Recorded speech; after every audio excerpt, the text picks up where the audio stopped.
I, I definitely, not probably, but definitely shouldn't say you this, but in the world of making money or becoming financially independent, uh, there's just honestly just two rules.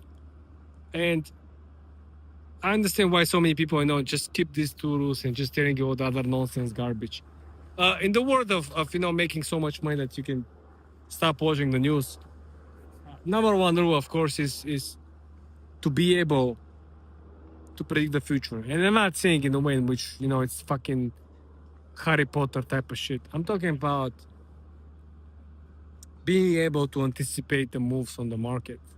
Uh, that's what it really takes.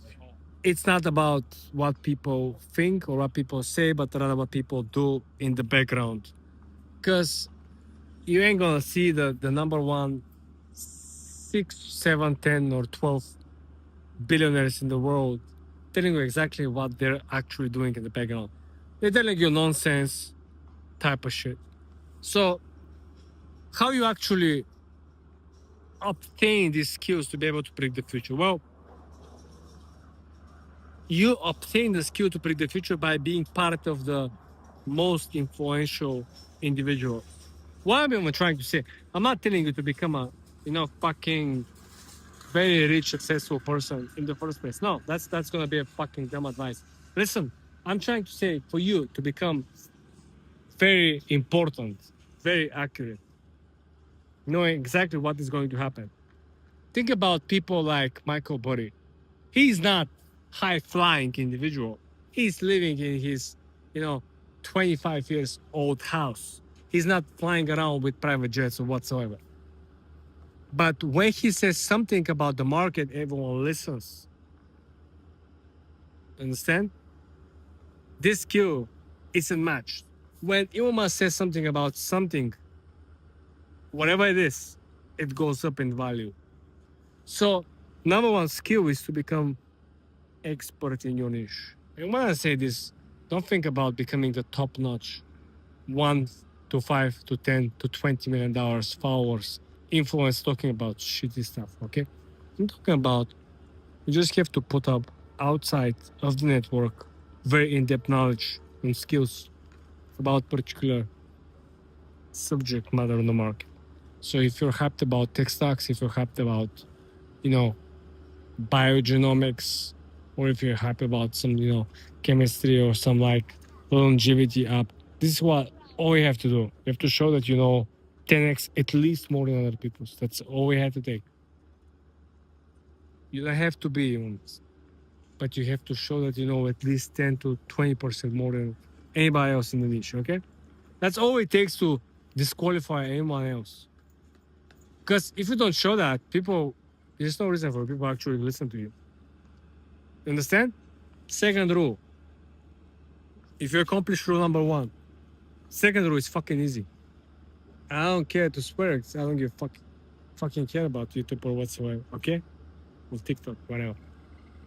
If you accomplish rule number one, which is honestly the hardest one, because it really takes time and particular level of, let's say, intelligence or IQ to be able to obtain such a vast knowledge to, buy all this good shit like $50, $60 million yachts, whatever. Let's say the material lifestyle that could be replaced or, could be switched on a daily basis. When you accomplish rule number one or step number one, step number two or rule number two, it's fucking easy. It's just promote. If you're not good in marketing, you can just hire people to promote for you. Identify people who are extremely popular, whatever, in their lifestyle. They can do a fucking workout regime, day in a life, fucking bullshit, right? Use these people. Use them. Pay them whatever they want. Don't be cheap. Just pay them whatever they want. And let them promote for you, okay? Let them go to their audience and say, you know what? I found this guy. He's fucking billionaire. Know exactly what I'm talking about. It is what it is. In February, we gave his company $4.1 million. In February, there's a company, I'm not going to name it. It's still not public. It is going to get public. It's going to become public in September or October. We gave this company $4.1 million partially. The whole deal was $8 million for 25% of the company. We gave the company $4.1 million, and now in May we're gonna give him the remaining $2.9 million. So it's gonna total around $6 or $7 million, and there's taxes and this and that, and it's commission broker. But the idea here is that you need to understand the concept behind the whole this nonsense is one. Okay? Are you right or you're wrong, right? Forget about all this bullshit. Because I'm going to give you a very simple example. A lot of people not really talk about this, right? I have a friend. He used to do like a fucking workout regimes and so on and so forth. You know, he used to do like maybe $50,000-$60,000 a month. And this person, you know, he gave a fucking stupid workout, which was wrong. And his workout was wrong, and his entire you know community and people who are paying, you know, just get fucked up. What is it telling you? People always love to hang out with the winners, right? So if you give like a bullshit information about the company or the stock, or you know some of this lifestyle shit, you know, if I tell you to buy this stupid yacht, which is like I don't know, $240 million, whatever, it will be a better advice, right? Regardless where you are in your financial independence, it will be a better advice. I would never suggest you to do so. And something like this, if I give you this as advice, it will be, you know, pretty bad for my image or for my reputation. That's why I wouldn't do that. But this is what I'm trying to explain to you to get you grasp on that. You gotta be right. At least you gotta be right for the big moves, right? That's the whole point of it. So a lot of people were wrong. Like a lot of people were wrong for the OpenAI. A lot of people were wrong for the Anthropic. I know people who live in Silicon Valley. I know them for I don't know 6-7 years.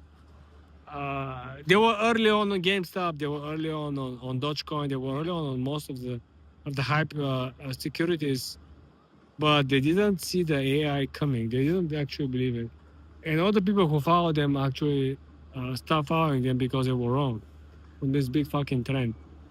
So I'm trying to explain to you, you don't really have to show the yachts and the cars and the mansions in New York City and whatever, you know, lifestyle. You can live in the fucking middle of nowhere, but if you give a good cause and people make money out of your cause, people will respect you. That's the whole point of it.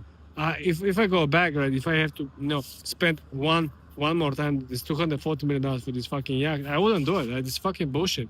I wouldn't do it. Why would I? Why would I? You need to understand that there is a genuine balance. Let me move the glasses. You understand this? I'm very genuine.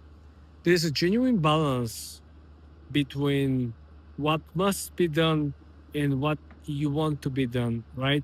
There's things that you really want to do, and there's things that you don't want to do, but they must be done, right? In terms of business, in terms of clients, in terms of satisfaction and return on their investment and whatsoever. So this is what I personally think. You don't have to take it as advice. You have to think about it's a general rule of success. What I really think is that life is pretty noisy. And when life is pretty noisy, it's really hard to filter the good guys from the bad guys. It's really hard to filter the real guys from the fake guys. It's really hard to filter what is actually good investment from bad investment. So what I think is that you have to listen to your own personal sensitivity, okay? If you think that something is actually a good investment, you should follow. Because at the end of the day, it's better to lose or make money following yourself than lose or make money by following somebody else. It is what it is, guys. Okay, I have to fly. I have to fly over. Okay, take care, guys. And I have a lot of good ebooks and audiobooks, whatever you prefer, on my channel. Just if you're interested in learning more or spend some time, educating yourself, just check the link on my bio, okay? Take care.